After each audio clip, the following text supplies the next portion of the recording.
A continuación, nuestro rector general, el doctor Miguel Ángel Navarro, hace entrega del título de doctor honoris causa a nuestro homenajeado, mismo que a la letra dice: la Universidad de Guadalajara otorga el título de doctor honoris causa a Tabaré Ramón Vázquez Rosas por su labor como médico, docente y estadista, así como por sus contribuciones a la vida democrática de América Latina y su impulso a las políticas públicas de salud, empleo, justicia y educación. Atentamente piensa y trabaja, Guadalajara, Jalisco, 25 de julio de 2018, y firman doctor Miguel Ángel Navarro, rector general, doctora Carmen Eneina Rodríguez Armenta, vicerrectora ejecutiva, y maestro José Alfredo Peña Ramos, secretario general.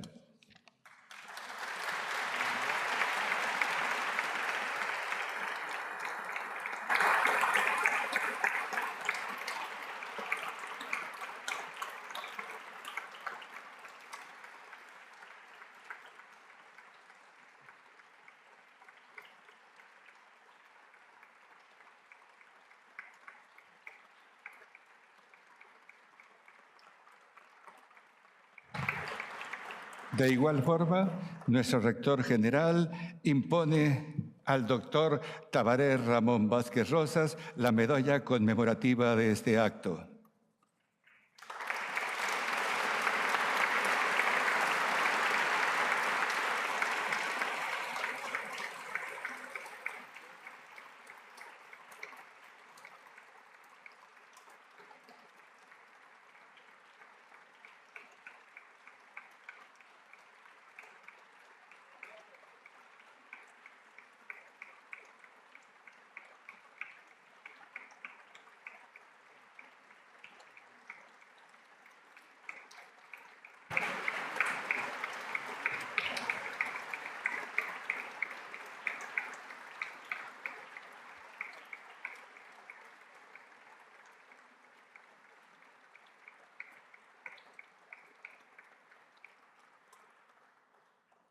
Escucharemos a continuación el mensaje del doctor honoris causa Tabaré Ramón Vázquez Rosas.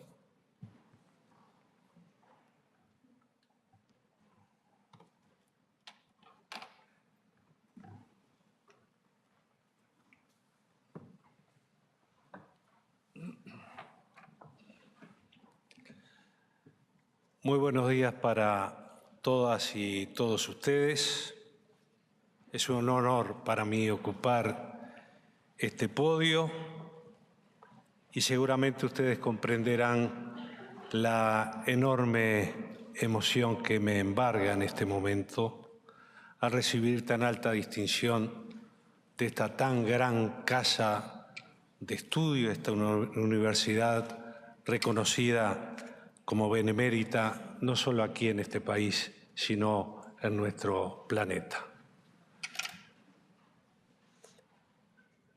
Son muchas los recuerdos, los sentimientos, las sensaciones que se agolpan en este momento, golpeando fuertemente mi mente. Y son muchas las personas, anónimos,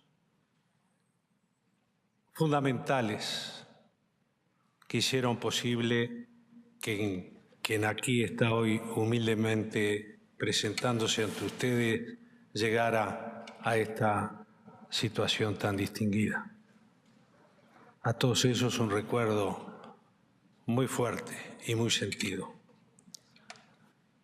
No sé si empezar protocolarmente como corresponde y por mi función como gobernante acostumbrado al protocolo cerrado de empezar mis planteos públicos dirigiéndome, como debe ser, respetuosamente a las autoridades, o empezar simplemente diciendo fuera de protocolo, queridas amigas y queridos amigos todos, quienes aquí están presentes.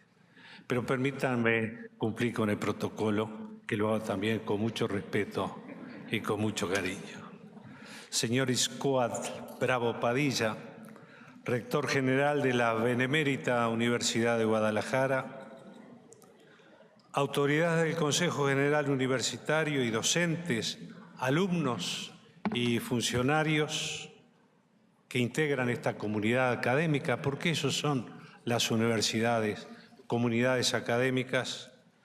Señoras y señores, permítanme comenzar esta locución como se suele generalmente cerrar las mismas, diciendo simplemente gracias. Gracias a todos ustedes por recibirme y acompañarme.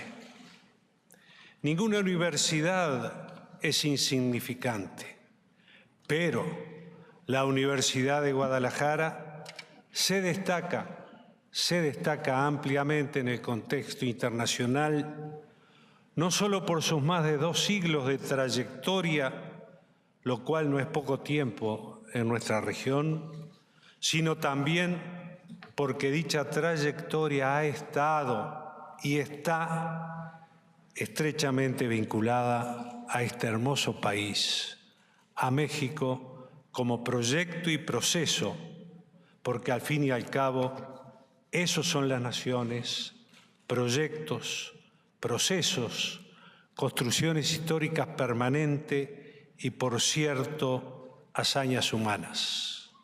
Y en esa hazaña humana de esta hermosa nación, la Benemérita Universidad de Guadalajara ha jugado un rol enorme, de enorme importancia para este país. Gracias por el título, el segundo que otorgan a un ciudadano uruguayo con el cual me honra. Y recibo este doctorado, en el año 2013 lo recibió Eduardo Galeano, escritor, novelista por ustedes conocidos, quien escribiera siendo muy joven aquel ensayo histórico titulado Las venas abiertas de América Latina. Recibo este doctorado en lo que él mismo tiene de reconocimiento académico, pero sobre todo, lo recibo en nombre del Uruguay, del pueblo de mi país. Ese país apacible, pero apasionado de la libertad, la democracia y la república, en cuyo sistema de educación pública me formé como profesional, pero sobre todo como ciudadano, que esa también es la tarea fundamental de las universidades, formación de ciudadanos y ciudadanas. Porque eso somos, finalmente, más allá de los títulos. Y lo recibo también en nombre de todas aquellas personas sin cuyo afecto, ejemplo, confianza y apoyo yo no estaría, por cierto, aquí esta mañana. Muchas de esas personas son fundamentales anónimos, pero entre ellas también hay algunos fundamentales con nombre. Mi familia, mis docentes, condiscípulos y colegas, mis colaboradores, mis amigos, que muchos de ellos están aquí presentes, y además, créanme, de muchos pacientes que aún en la enfermedad han sido maestros en la vida, que mucho me han enseñado y también a ellos mucho le debo. Ellos me enseñaron que, tal como ya lo había expresado François Rabelais, médico también francés, y lo dijo recientemente, lo hizo hace apenas 500 años, porque en la historia de la humanidad 500 años no es nada.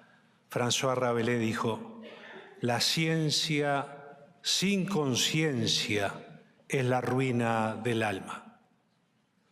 En esa relación entre ciencia y conciencia, en tanto responsabilidad y compromiso con la gente, radica, creo yo, la clave del diálogo entre la ciencia y la política, asunto que me afecta directamente, pues no es común que alguien proveniente del quehacer científico irrumpa en el acontecer político. No es común, pero a veces sucede, por citar apenas 3 casos actuales. El presidente chino es ingeniero químico. La canciller alemana es doctora en física. El presidente del Banco Mundial es médico y antropólogo. Tal vez sea casualidad, pero lo cierto es que las mismas motivaciones que impulsan a la labor científica conducen al quehacer político. Esto es amor a la vida, respeto a los semejantes, compromiso con el bienestar de cada uno y la prosperidad de la sociedad. Cuando ciencia y política se encuentran en un contexto de pleno funcionamiento de la institucionalidad democrática, la mejor forma política y la mejor forma de vida, y de una estrategia de desarrollo en tanto proceso evolutivo, multidimensional y sustentable, ambas, la ciencia y la política, se benefician. Pero también y sobre todo se beneficia a la sociedad en su conjunto, en tanto pueda ver los resultados tangibles de la ciencia con conciencia y de la política de cara a los anhelos y derechos de los pueblos. Gobernar junto con el pueblo, no frente al pueblo. Abrir caminos de participación ciudadana, apostar al diálogo y a la convivencia pacífica, a la libertad como la aventura superior, como la aventura humana superior, a la democracia, al respeto, a la tolerancia, a la inclusión, y saber que solo podemos avanzar si lo hacemos todos juntos, sin que nadie quede atrás, y que los más necesitados sean los más privilegiados, y que los gobernantes recordemos uno de los ejemplos máximos que nos diera nuestro prócer Artigas cuando en la Revolución, allá por 1815 o 1813, se plantara ante su pueblo, constituido en aquel momento por indios, indígenas, negros, mestizos, zambos, gauchos, paisanos, pobres, pie a tierra, descalzos, que lo habían elegido como el jefe de los orientales. Aún hoy es nuestro jefe. Se plantó ante ellos y les dijo: mi autoridad emana de vosotros y cesa ante vuestra presencia soberana. Como las amistades y los amores auténticos, el beneficio antes mencionado entre ciencia y política en su correlación nunca es fácil ni está libre de controversias, pero tales dificultades y conflictos valen la pena. Entre muchos ejemplos de ello, referiré a una epidemia que es mucho más que un problema de salud o mucho más que un asunto de médicos. La enfermedad, claro que es un asunto de médicos, pero la salud es un asunto de todos, de los gobiernos, de la actividad privada, de la academia, de las universidades, del pueblo en general. Y quiero referirme aquí en esta casa, en esta universidad, a la epidemia que está viviendo la humanidad de las enfermedades no transmisibles, enfermedades cardiovasculares, el cáncer, la diabetes, enfermedades degenerativas, que son las responsables de la mortalidad de más del 66% de los casos en el mundo. Y que, por ejemplo, el cáncer y uno de los agentes etiológicos que está demostrado que produce el cáncer, como es el tabaco, cobra más de 7 millones de vidas por año en todo el mundo. El tabaco mata más gente por año que lo que mataron las 2 guerras mundiales del siglo XX. Las 4 enfermedades no transmisibles más relevantes que mencioné están directamente vinculadas a factores de riesgo tan típicos de la modernidad dominante, de esta modernidad consumista que parece no tener freno, como son el consumo del alcohol, del tabaco, la dieta malsana y el sedentarismo.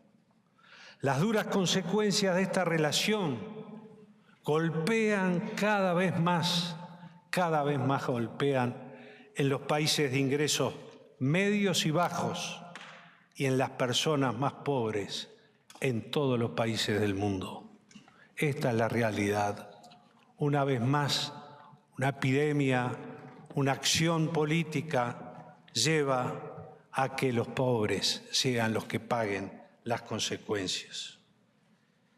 Corrijo, un error que cometí al principio y pido disculpas a todos ustedes. Me referí al actual rector, el doctor Miguel Ángel Navarro. Le pido disculpas, rector.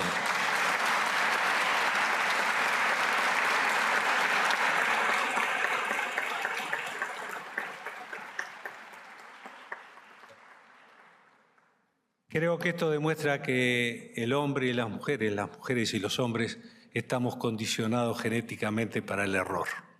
La biología es eso. Y la ciencia es error, ensayo, ensayo y error. Espero realmente haber corregido el error y les pido disculpas. Y sí, estos hechos golpean cada vez más a los pobres en todos los países del mundo. El tiempo pasa, pero la historia parece ser la misma, siempre difícil para los de abajo, que son, además, la mayoría de la población en el mundo. En esas poblaciones es fácil que se produzca un círculo vicioso. La pobreza expone a la gente a los factores de riesgos comportamentales de las enfermedades no transmisibles y estas, a su vez, tienden a agravar la condición de pobreza de las personas y familias afectadas. También los sistemas sanitarios sufren el impacto de los altos costos de los tratamientos que requieren las enfermedades crónicas no transmisibles. Para tener una idea de ello, nuestra región latinoamericana, Latinoamérica y el Caribe, se calcula que esta región destina casi 70.000 millones de dólares anuales al tratamiento y a las consecuencias que acarrean la diabetes y el cáncer. A ese monto hay que sumarle los costos de las neumopatías crónicas, de las enfermedades cardiovasculares, las cerebrovasculares, las musculoesqueléticas, la osteoporosis, etc. Costos sobre los cuales no hay datos exactos y actualizados, pues no es fácil identificarlos y sistematizarlos como si fueran simplemente un registro de contabilidad. Porque detrás de estos números hay vidas humanas, hay sufrimiento, hay dolores. Se estima en 33.000 millones de dólares el costo directo del tabaquismo sobre los sistemas de salud nacionales de la región latinoamericana. Ello equivale al 0.5% del PIB de nuestra región y al 7% de lo que la misma gasta o invierte anualmente en salud. La carga impositiva al tabaco no alcanza al 50% del costo directo que provoca el tabaquismo. Se estima que en el año 2009 el costo económico global del cáncer en México, el Caribe, Centro y Sudamérica ascendió nada más ni nada menos que a 286.000 millones de dólares por concepto de costos directos, es decir, consultas, estudios, diagnósticos, tratamientos, medicamentos, internación, cuidados paliativos, etcétera, e indirectos, gastos de traslado y alojamiento, pérdida de jornadas laborales, de productividad, etcétera. Y entonces una pregunta, queridas amigas y amigos, ¿hasta cuándo esta realidad? ¿Por qué no revertirla? ¿Por qué no afrontar directamente y con resolución el lobby y las amenazas y las acciones coercitivas de las grandes empresas multinacionales que lucran con la salud de nuestros pueblos? ¿Por qué no enfrentar fuertemente, con decisión, a las multinacionales tabacaleras? Yo no quiero mencionar a ninguna de ellas, pero Uruguay tuvo que enfrentar, voy a dar simplemente las iniciales de esa multinacional, Philip Morris, que tiene un capital de circulación que es varias veces superior al Producto Bruto Interno de nuestro país, y que creyó que porque el Uruguay es un país pequeño, modesto, apacible, tranquilo, que nos gusta vivir en paz, nos podía arrasar con una demanda internacional, amenazando al Uruguay, pero intentando dar ejemplo a otros países de la región para que no tomen decisiones para luchar decididamente con esa plaga, con esa pandemia del tabaquismo que azota, como decía, fundamentalmente a los más pobres. Y Philip Morris perdió. No fue un triunfo para el Uruguay. Nos dolió en el alma que se demostrara claramente cuál es el daño que se produce a la población por el consumo del tabaco. Y lo mismo pasa con otros elementos que los he mencionado y que hoy en día, cuando estamos trabajando para disminuir la incidencia de las enfermedades no transmisibles, han desarrollado toda una batería de actividades políticas a todo nivel para tapar el daño que ellos producen con alimentos no sanos. Me estoy refiriendo al azúcar, a alimentos grasos, a una serie de agresiones que ellos mantienen con el fin de seguir lucrando y ganando a costa de la salud de nuestros pueblos. En ese pleito entre Philip Morris y el Uruguay, Philip Morris quiso desarrollar una estrategia ante el tribunal, la CIADI, un tribunal del Banco Mundial, alegando que Uruguay había lastimado los intereses comerciales de esa multinacional del tabaco. Pero Uruguay alegó que por sobre el interés comercial está el derecho a la salud y el derecho a la vida de nuestros pueblos. Y ese argumento fue el que llevó a que el CIADI, ese tribunal, le diera la razón a Uruguay. Y hoy en algunos tratados comerciales ya se incluye una decisión de que en esos acuerdos comerciales no están incluidos aquellos elementos o aquellos productos industriales que perjudican la salud de la población mundial.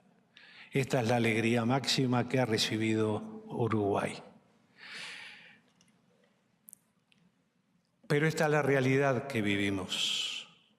Y dada que esta realidad tiene su contexto, ¿por qué entonces no transformar el contexto? ¿Acaso el cambio no es esencialmente un impulso humano para mejorar la vida de la gente?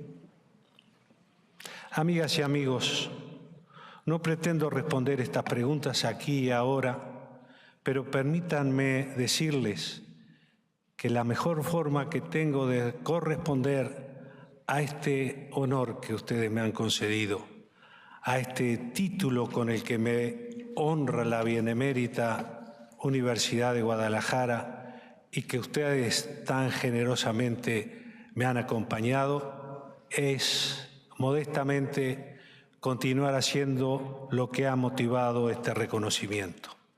En las medidas de mis posibilidades, aún hacerlo mejor. Y sé que cuento con ustedes para avanzar en esa lucha. Una lucha por la dignidad humana, una lucha por las mejores condiciones de vida de todas nuestras gentes, una lucha para que se comprenda que hoy los más necesitados deben ser los más privilegiados y que las universidades, bien intencionadas, con raíces sólidas, democráticas, libertarias, autónomas, generadoras de conocimiento, pero también sobre todo de conciencia social como es esta Universidad de Guadalajara, juegan un rol importantísimo para avanzar en ese camino. No debemos bajar los brazos, porque la verdad que la lucha merece que sigamos adelante en la misma. Muchas gracias a todos ustedes.